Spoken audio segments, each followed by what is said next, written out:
If you're looking for more entertaining content from this snarky channel, please check out our podcasts. Brickatopia is a podcast all about our love of movies we want to recommend you watch. Captain's Pod is a Star Trek watch-along podcast from the perspective of a super Trek nerd and a not-so-Trek nerd. Gold, Diamonds, and Death is a James Bond movie companion you may also enjoy. Search CinemaSins in your podcast player and try out Brickatopia to get started. That's my favorite, because I'm in it.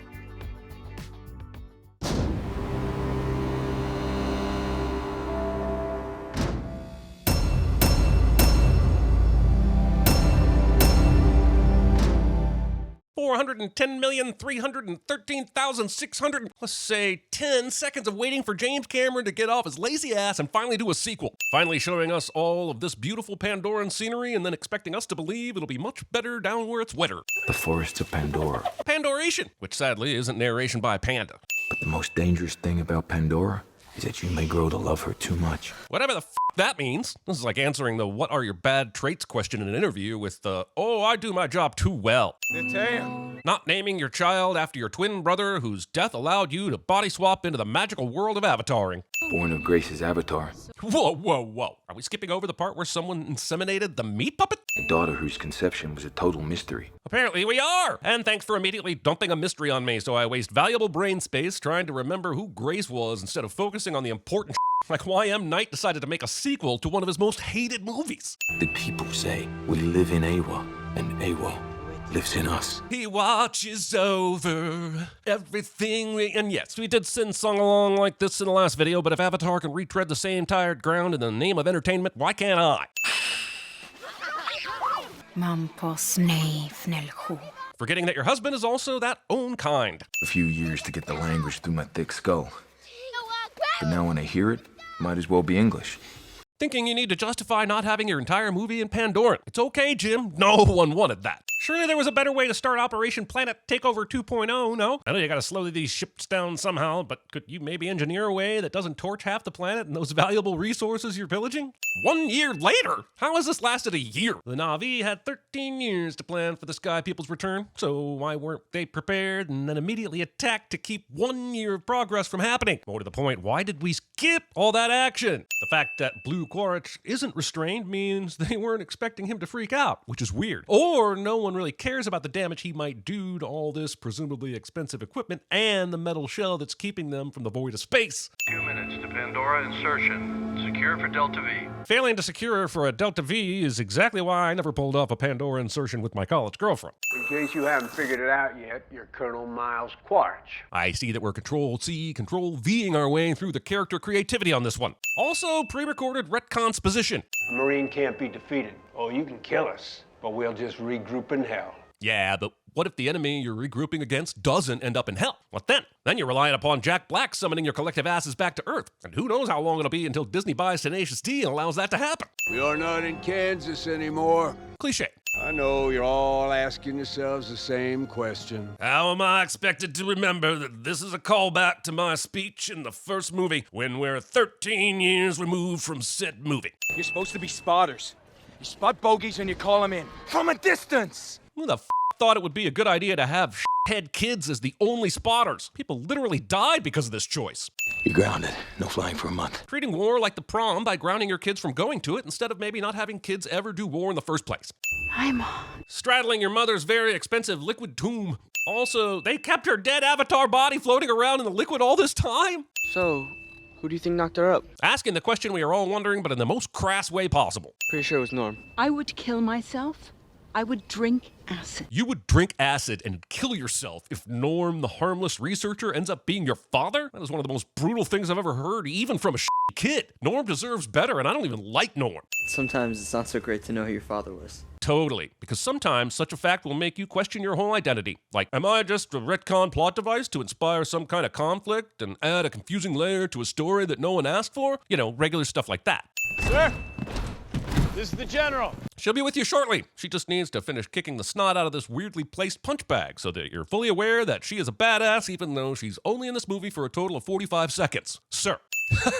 I applaud the dexterity, but if you have to make the motion anyway, why don't you just hold the mug in your regular ass hand? We only get 10 minutes in enemy airspace. Why go to the effort of this beautiful three-dimensional hologram to then show a replay of the events you're talking about on a two-dimensional screen? This is like discussing the intricacies of a Michelin star meal while eating McDonald's. We believe your blue team will be perceived as indigenous and will not trigger the immune response. The immune response? You're going to show us a tour of robots making a massive Insta-City and tech flex with some hologram shit, but yada yada over an area of land having an immune response? So if you're not indigenous and you step into some areas, the planet sneezes you out? Help me out here! We're about to see Spider hopping around in this area and he is human, so how is Spider not sneezed out? These dizzy motherfuckers still haven't been naturally selected out of existence.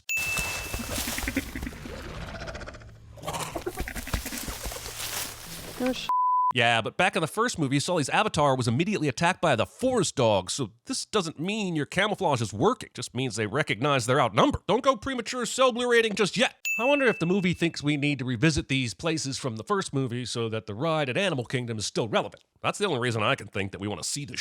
We are never supposed to come here. Dad is going to ground you. Shh, can you stop for life? Kids doing all the kid things that kids have done in movies ever since kids started being in movies. Kids. Bro! This movie uses the words bro and cuz more times than there have been seconds between Avatar sequels. Better call this in. No, bro, we're gonna get in trouble. The f you say? Did Spider just suggest not telling everyone about the soldiers in Avatar bodies who are dangerously close to their home during a war so that they wouldn't get told off for being kids? What a f***ing dick! You're his, aren't you? Quaritch manages to bump into Sully's kid and his own kid within hours, possibly minutes, of having arrived in the forest. Holy unbelievable serendipity, Cam man! Miles? The fact that this version of Quaritch recognizes Spider means that Spider was already alive during the events of the first movie, which makes it suspect as that OG Quaritch never mentioned once. Heck, the military even knew he'd been left behind with the Na'vi, but didn't think to include it in new Quaritch's briefing. None of that is impossible, but smells suspiciously like someone graduated from the George Lucas School of Retconning Your Franchises. There should be very strict regulations about open containers and incredibly expensive airships. Previously on Avatar. Also, I love that the tech can zoom enhance on who was attacking the Colonel before his death. Maybe that same tech could have, oh, I don't know, warned him or shifted him out of the way if it was this precise. Want us to recover these remains? Symbolism! Watch our six. Always wise, but what time represents above you? Bringing an axe to a gunfight. And winning! That you, Mrs. Sully?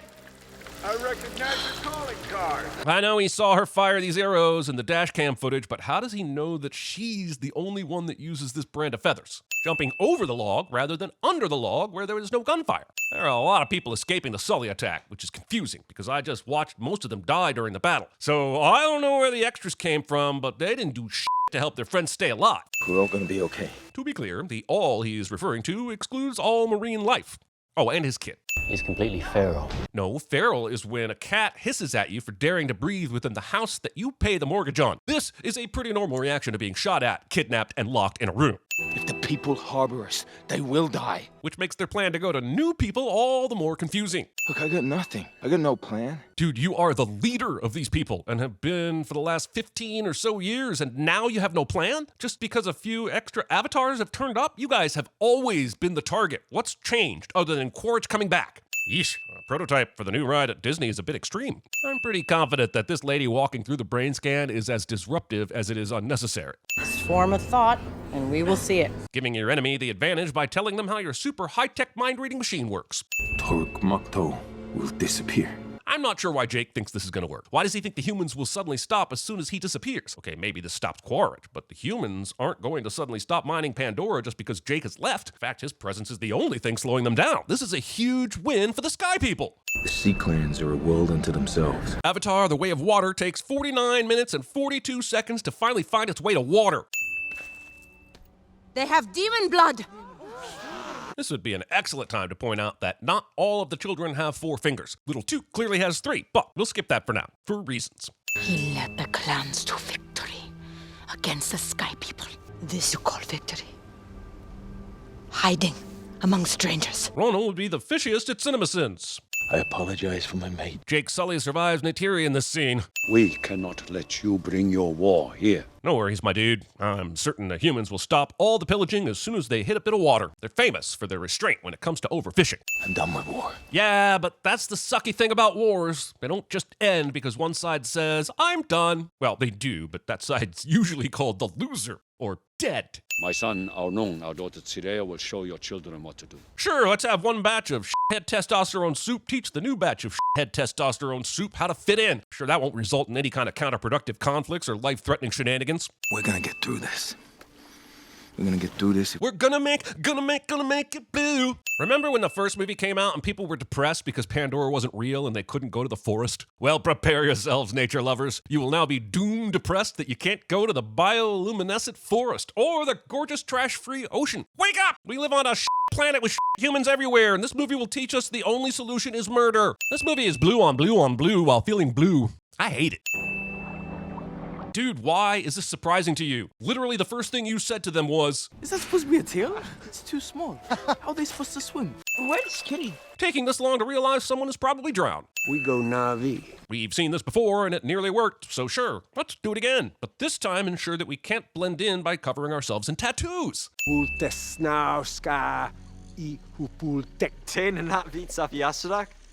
Pultingen eving a hiti. What kind of scary-ass Stephen Lang sounding 3-year-olds has Spider been hanging out with? Jake Sully did it the hard way. Yeah, and he made vlogs about it and sent them back and but I guess those memories are conveniently lost. No one will be seated as we replay the learning how to ride a banshee scene from the first movie, but with Quaritch. No one will be seated as we replay the learning how to ride a banshee scene from the first movie, but with a fish. No one will be seated as we replay the two people fall in love while riding a banshee scene from the first movie, but with Jake and this guy. The way of water has no beginning and no end. My feelings about the plot and the length of this movie somehow make their way into the script. Also, splash credits. Naturally occurring underwater breathing apparatus that would have been useful to them yesterday! The people who have devoted their lives to water call the person playing in water a freak, rather than join them like the nerdy sand lovers they are. Look, Dad, Alnun was picky on Kiri. Go apologize to Alnun. What? He's the chief's son. Which means his kids can get away with being as shitty as they like. Who knew nepotism would be such a universal constant? Just go make peace. To be clear, Jake brought his kids all the way home to tell them to go all the way back and apologize. Disrespecting lembas bread like that.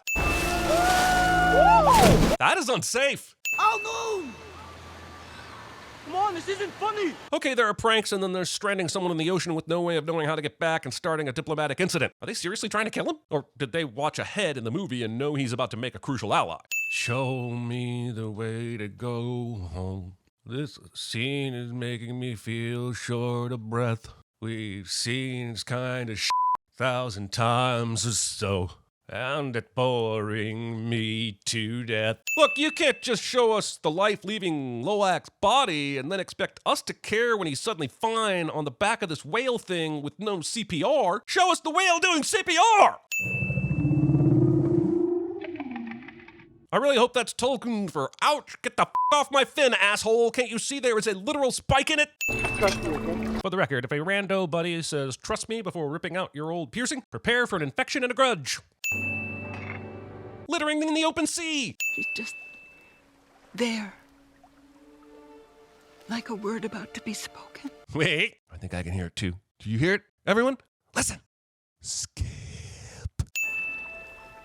Do all the animals on this planet just bioluminescence? He killed Na'vi and other tulkun. Oh, he's no killer. Dude, the first thing you saw this fish do was literally murder another fish. A killer is one of the few things you know it is. We are here. We have no idea where the rest of your family is, but the ones that really matter are here. And now we will listen to the perplexing sound of Sigourney Weaver talking to Sigourney Weaver. Get her to the village. The village? Is this movie skipping the scene of tribal panic after the spirit tree's lights flicker off and everyone is thrown into spiritual spiral? Yes, Carrie is important, but that spirit tree is out, man. Remove these things.